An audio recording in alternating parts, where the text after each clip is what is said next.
Good morning, students.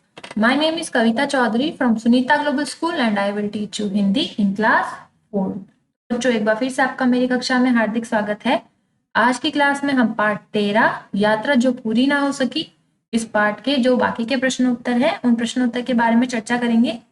जैसा कि आपको पता है, पिछली क्लास में हमने इस पाठ के कुछ प्रश्न उत्तर किए थे। कौन कौन से प्रश्न उत्तर थे? प्रश्न 1 जिसके 3 प्रश्न और प्रश्न 2 निम्नलिखित प्रश्नों के उत्तर दो। इसमें 3 मौखिक प्रश्न पूछे गए थे।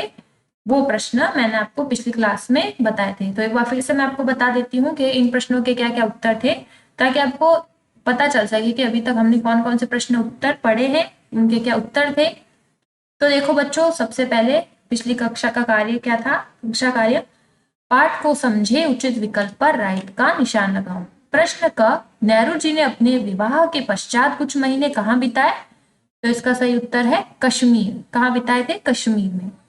फिर ख प्रश्न है, सरोवर को पार कर गुफा तक जाने का रास्ता लगभग कितने मील था? 1.5 मील, 2.5 मील या आधा मील? तो सरोवर को पार करके गुफा तक जाने का रास्ता आधा मील दूर था। उसके बाद ग प्रश्न, नेहरू जी किसके साथ पहाड़ों में घूमते रहे? यानी जो नेहरू जी थे वो किसके साथ पहाड़ों में घूमते रहे थे? अपने चचेरे भाई के साथ। तो इसका सही उत्तर क्या है? चचेरे भाई। तो उसके आगे राइट का निशान। उसके बाद प्रश्न 2, निम्नलिखित प्रश्नों के उत्तर दो। मौखिक प्रश्न का प्रश्न है, मट्टायन से अमरनाथ की गुफा कितने मील दूर थी? तो इसका उत्तर क्या होगा? मट्टायन से अमरनाथ की गुफा 8 मील दूर थी। उसके बाद एक लाइन छोड़ करके ख प्रश्न, रास्ता दिखाने के लिए नेहरू जी के साथ कौन था? ठीक है, रास्ता दिखाने के लिए नेहरू जी के साथ कौन था? तो हम लिखेंगे, रास्ता दिखाने के लिए नेहरू जी के साथ एक स्थानीय गडरिया था, यानी वहां का रहने वाला गडरिया। गडरिया यानी भेड़ बकरियों को चराने वाला। उसके बाद एक लाइन छोड़कर ग प्रश्न, नेहरू जी के दल ने बर्फीली नदियों को कैसे पार किया? यानी जो नेहरू जी थे उनके दल ने बर्फीली नदियों को कैसे पार किया था? तो हमने उत्तर लिखा कि नेहरू जी के दल ने रस्सियों की सांकल से एक दूसरे को बांधकर बर्फीली नदियों को पार किया। ठीक है, एक सांकल यानी एक रस्सी से बनाई, उससे एक दूसरे को बांध लिया और फिर सभी ने बर्फीली नदियों को पार किया था। तो ये हो गई पिछली क्लास की बात। अब हम बात करते हैं आज के क्लास के कौन कौन से प्रश्न उत्तर हम करेंगे। तो मौखिक प्रश्न हम कर चुके हैं, अब हम करेंगे लिखित प्रश्न। क प्रश्न, हिम सरोवर तक पहुंचने में नेहरू जी को क्या मुश्किलें आई? यानी जब वो कहते हैं कि हमें एक ऐसा दृश्य देखने को मिला, ठीक है, जहां पर हमने हिम सरोवर देखा और थोड़ी ही देर बाद वो हमारी आंखों से ओझल हो गया, तो वही हिम सरोवर, उस तक पहुंचने में नेहरू जी को क्या क्या मुश्किलें आई, कौन कौन सी परेशानियां हुई? तो उत्तर हम लिखेंगे, हिम सरोवर तक पहुंचने में नेहरू जी को जोखिमों से भरी कई मुश्किलों का सामना करना पड़ा। जैसे रपटीली बर्फीली नदियों से गुजरना, यानी चिकनी जो बर्फीली नदियां होती है उससे गुजरना। ताजा बर्फ से ढकी दरारें पार करना, यानी ऐसी दरारें जो बर्फ से ढक चुकी थी। ठीक है, ताजी बर्फ सॉफ्ट होती है तो उसके अंदर पैर जाएगा तो कोई भी इंसान गिर सकता है। तो कौन कौन सी मुसीबतों का सामना करना पड़ा था? हिम सरोवर तक पहुंचने में नेहरू जी को जोखिमों से भरी कई मुश्किलों का सामना करना पड़ा, जैसे रपटीली बर्फीली नदियों से गुजरना, ताजा बर्फ से ढकी दरारें पार करना आदि। फिर एक लाइन छोड़ करके ख प्रश्न, हिम सरोवर का दृश्य कैसा था? प्रश्न ख क्या है? हिम सरोवर का दृश्य कैसा था? तो जो दृश्य उन्होंने बताया है पंडित जी ने, उसके बारे में ही हमें यहाँ बताना है। हिम सरोवर का दृश्य बहुत ही सुंदर था। चारों तरफ बर्फ से ढकी पर्वत चोटियां थी। वे ऐसी लग रही थी मानो देवताओं का मुकुट हो अथवा अर्धचंद्र हो। तो कैसी लग रही थी वो जो हिम सरोवर का दृश्य, वो सीन कैसा था? हिम सरोवर का दृश्य जो था वो बहुत ही सुंदर था। चारों तरफ बर्फ से ढकी पर्वत चोटियां थी। चारों ही तरफ क्या था? बर्फ से ढकी हुई पर्वत और चोटियां थी। वे ऐसी लग रही थी मानो देवताओं का मुकुट हो अथवा अर्धचंद्र हो। ठीक है, उसके बाद अगला प्रश्न है ग प्रश्न, नेहरू जी को क्या धोखा हुआ था? यानी जो नेहरू जी थे उन्हें क्या धोखा हुआ था? तो उत्तर हो जाएगा, नेहरू जी अपनी यात्रा जिस रास्ते से कर रहे थे उसमें अनेक खतरनाक दरारें थी। खतरनाक यानी ऐसी दरारें जिसमें जान भी जा सकती है। ताजा बर्फ गिरने से वे दरारें ढक गई थी। नेहरू जी को धोखा हुआ कि यह रास्ता समतल है। ठीक है, ताजा बर्फ उस पे गिर गई तो दरारें जो थी वो पूरी ढक चुकी थी और नेहरू जी को लगा कि शायद ये जो रास्ता है वो समतल है यानी बराबर का है, जबकि उसके नीचे खतरनाक दरारें छिपी थी। यह धोखा दरारों पर ताजा बर्फ गिरने की वजह से हुआ था। तो क्या धोखा हुआ था, उन्होंने समझा कि ये जगह समतल है, मैं इस पर चल सकता हूँ, पर जब उस पर चले तो क्या हुआ, वो उस दरार के अंदर गिर गए। पर क्या होता है, वो दरारों के ऊपर को पकड़ लेते हैं, दरार के ऊपर का जो पहाड़ था उसको पकड़ लेते हैं और गिरने से बच जाते हैं। नेहरू जी अपनी यात्रा जिस रास्ते से कर रहे थे उसमें अनेक खतरनाक दरारें थी। ताजा बर्फ गिरने से वे दरारें ढक गई थी। नेहरू जी को धोखा हुआ कि यह रास्ता समतल है, जबकि उसके नीचे जो है खतरनाक दरारें छिपी थी। यह धोखा दरारों पर ताजा बर्फ गिरने की वजह से हुआ था।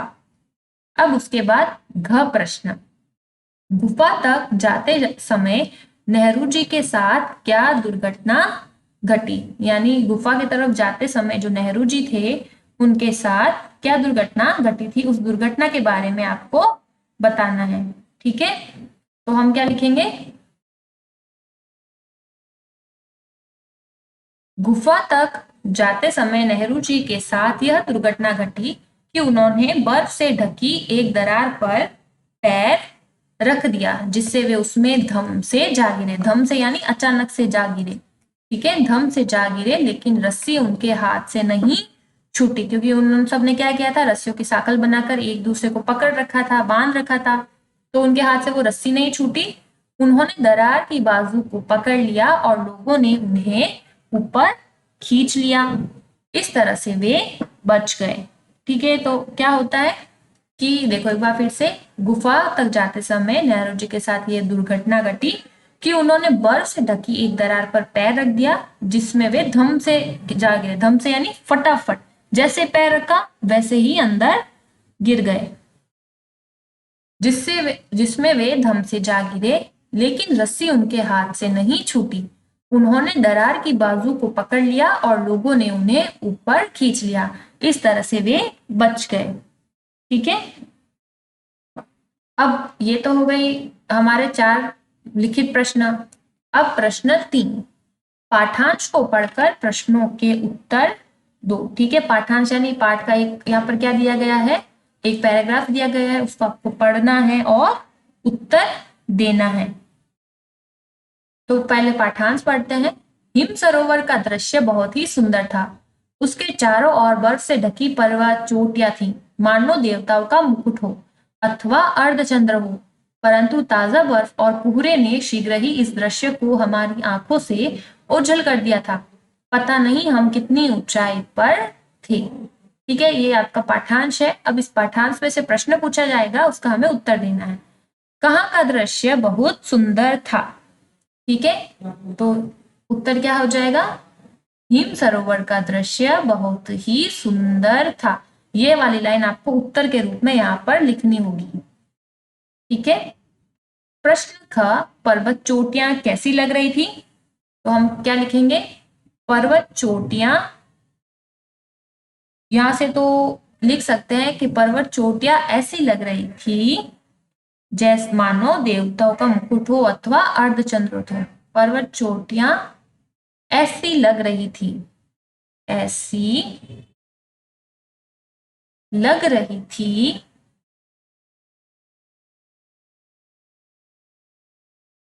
मानो देवताओं का मुकुट हो अथवा अर्धचंद्र हो। ठीक है, इसका उत्तर आपको यहाँ लिखना है। और उसके बाद दृश्य आंखों से ओझल कैसे हो गया, यानी जो हिम सरोवर का दृश्य था वो आंखों के सामने से कैसे अचानक से गायब हो गया, तो हम लिखेंगे ताजा बर्फ और कोहरे ने, ठीक है, कोहरे पड़ने से, कोहरा पड़ने से, कोहरा पड़ने से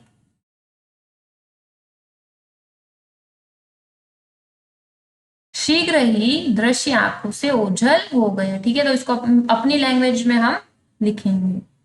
तो इसका जो आंसर होगा वो मैं आपको पीडीएफ से सेंड कर दूंगी। आंसर क्या क्या हो सकता है वो मैंने आपको बताया है, और ये क्वेश्चन सिर्फ हमें अपनी बुक में ही करना है। ठीक है, इसे नोटबुक में हमें नहीं करना। तो एक बार फिर से देखो, का प्रश्न क्या था कि कहाँ का दृश्य बहुत सुंदर था, तो उत्तर हम लिखेंगे हिम सरोवर का दृश्य बहुत ही सुंदर था। ख प्रश्न, पर्वत चोटियां कैसी लग रही थी, तो इसका उत्तर हो जाएगा पर्वत चोटियां ऐसी लग रही थी मानो देवताओं का मुकुट हो अथवा अर्धचंद्र हो। और प्रश्न ग, दृश्य आंखों से ओझल कैसे हो गया था, तो उत्तर क्या बताया कि ताजा बर्फ और कोहरा पड़ने से दृश्य आंखों से ओझल हो गया। ठीक है, इसे हमें अपनी लैंग्वेज में थोड़ा लिखना पड़ेगा, बाकी लैंग्वेज जो आंसर है वो यही है। तो इस तरह से आज की क्लास में हमने 2 क्वेश्चन किए हैं। ठीक है, 2 क्वेश्चन ही करेंगे क्योंकि एक दिन आप इतना ही कर सकते हो, इसलिए अब एक बार फिर से मैं आपको समझा देती हूँ कि आज की क्लास में हमने लिखित प्रश्न क्या क्या किया था, उनका क्या उत्तर था। तो देखो, लिखित प्रश्न सबसे पहले आपको किस तरह से करना है, ये हमारे मौखिक प्रश्न हो गए थे। एक लाइन छोड़कर आपको कक्षा कार्य लिखना है, आज की दिनांक यानी डेट लगानी है और लिखना है लिखित, क्योंकि ये लिखित प्रश्न है। का प्रश्न है कि हिम सरोवर तक पहुंचने में नेहरू जी को क्या मुश्किलें आई, तो उत्तर हो जाएगा हिम सरोवर तक पहुंचने में नेहरू जी को जोखिमों से भरी कई मुश्किलों का सामना करना पड़ा, जैसे रपटीली बर्फीली नदियों से गुजरना, ताजा बर्फ से ढकी दरारें पार करना आदि। उसके बाद एक लाइन छोड़कर ख प्रश्न, हिम सरोवर का दृश्य कैसा था, तो उत्तर हम लिखेंगे हिम सरोवर का दृश्य बहुत ही सुंदर था। चारों तरफ बर्फ से ढकी पर्वत चोटियां थी और वे ऐसी लग रही थी मानो देवताओं का मुकुट हो अथवा अर्धचंद्र हो। फिर एक लाइन छोड़कर ग प्रश्न, नेहरू जी को क्या धोखा हुआ था, तो उत्तर हम लिखेंगे नेहरू जी अपनी यात्रा जिस रास्ते से कर रहे थे उसमें अनेक खतरनाक दरारें थी, ताजा बर्फ गिरने से वे दरारें ढक गई थी और नेहरू जी को धोखा हुआ कि यह रास्ता समतल है जबकि उसके नीचे खतरनाक दरारें छिपी थी। यह धोखा दरारों पर ताजा बर्फ गिरने की वजह से हुआ था। और उसके बाद घ प्रश्न, गुफा तक जाते समय नेहरू जी के साथ क्या दुर्घटना घटी, तो उत्तर हम लिखेंगे गुफा तक जाते समय नेहरू जी के साथ यह दुर्घटना घटी कि उन्होंने बर्फ से ढकी एक दरार पर पैर रख दिया, जिससे वे उसमें धम से जा गिरे, यानी अचानक से अंदर जा गिरे। लेकिन रस्सी उनके हाथ से नहीं छूटी, उन्होंने दरार की बाजू को पकड़ लिया और लोगों ने उन्हें ऊपर खींच लिया, इस तरह से वे बच गए। ठीक है, तो आज की क्लास में लिखित चार लिखित प्रश्न किए और साथ ही साथ में कौन से प्रश्न किए हमने, पाठांश को पढ़कर प्रश्नों के उत्तर दो। ये प्रश्न आपको सिर्फ अपनी किताब में ही करना है, कॉपी में नहीं करना है। ठीक है बच्चों, तो आशा करूंगी कि आज की क्लास में मैंने आपको जो लिखित प्रश्न उत्तर समझाए हैं वो आपको अच्छे से समझ आए होंगे। साथ ही साथ किस तरह से आपको काम करना है ये भी आप अच्छे से समझ गए हो। तो आज की क्लास में इतना ही। अगली क्लास में जो बाकी के प्रश्न उत्तर बच गए हैं उन प्रश्न उत्तर के बारे में हम चर्चा करेंगे। आज की क्लास में इतना ही, मिलते हैं अगली क्लास में, तब तक के लिए धन्यवाद।